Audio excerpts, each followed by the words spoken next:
Today I'll be going over this character model, Jesse Faden, used in Remedy's latest game, Control. Control came out in 2019, developed by Remedy Entertainment, developers of the original Max Payne series. This action-adventure game is their latest, which showcases the latest iteration of the Northlight engine. This was released with a version of Screen Space Global Illumination and was one of the standout games that supported ray tracing. These guys are no slouch to making great games. So I'm going to start by looking at Jesse's face. This is the moneymaker. This is where everyone's looking. And I'm going to be comparing this character to the one and only Arthur Morgan, which in my opinion is the pinnacle of 8th generation third-person character models. Polygon resolution.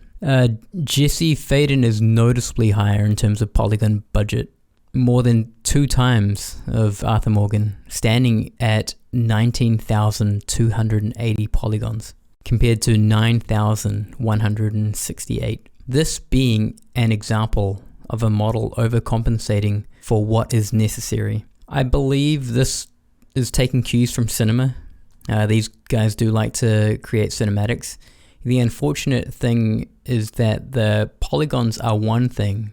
The thing this needs to work well are great underlying joint placement. So if we have a look at this, Jesse Faden has more facial joints at 392 facial joints, and Arthur stands in at 317. More joints should deliver better facial articulation. It's interesting because looking at these two images, it actually looks like Arthur has far fewer facial joints, just at a glance. I should mention that these numbers that I'm giving are misleading because you have the driver joint and then you have a joint end, which describes the joint direction of the driver. So it's probably more like 2 times less.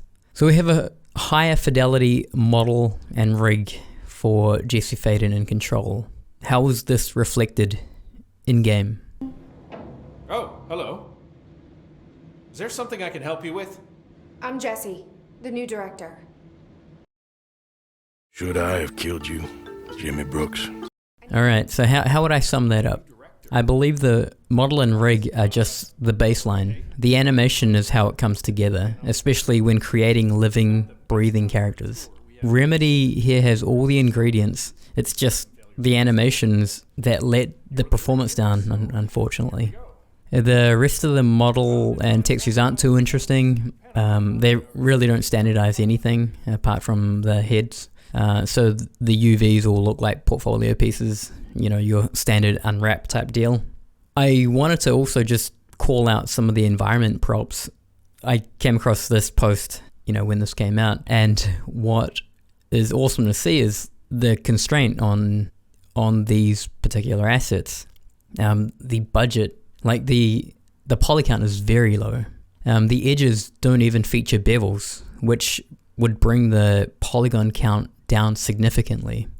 I really like seeing this kind of stuff, and it makes sense when you consider how they use props in levels and in gameplay. Another thing that I happened to notice while I was actually playing through the game was this kind of decal placement, and I really just wanted to call it out because this method is a very effective way of breaking up tiling textures without having to do anything clever within a material. So it was cool for me to see this kind of stuff. To your average player, they probably never noticed it, and they shouldn't, they're probably enjoying the game. To wrap up, Control is another big budget action game. I loved it. It looks incredible with or without ray tracing. Really, yeah, it's just a fun ass game. Looking at assets, you have on one side, you have very detailed characters contrasted against a very resourceful environment, prop construction pipeline pulled together with incredible rendering. So the question is, would I create the character models and rigs a little differently? Yeah. With this particular comparison, I think there is work to be done in that area. The fear is that the studios then just keep throwing more polygon budget and joint count on this asset that doesn't have a good foundation of articulation. So I would, if I was working there, really just try to boil it down, because, you know, video games are in a medium where every polygon that you then add is, you know, rendering time. It might be a small number, but it's going to contribute to that. And if you can knock it down a third, that is substantial, and you can save resources this way. I would really just want to condense everything down and focus on capturing performances.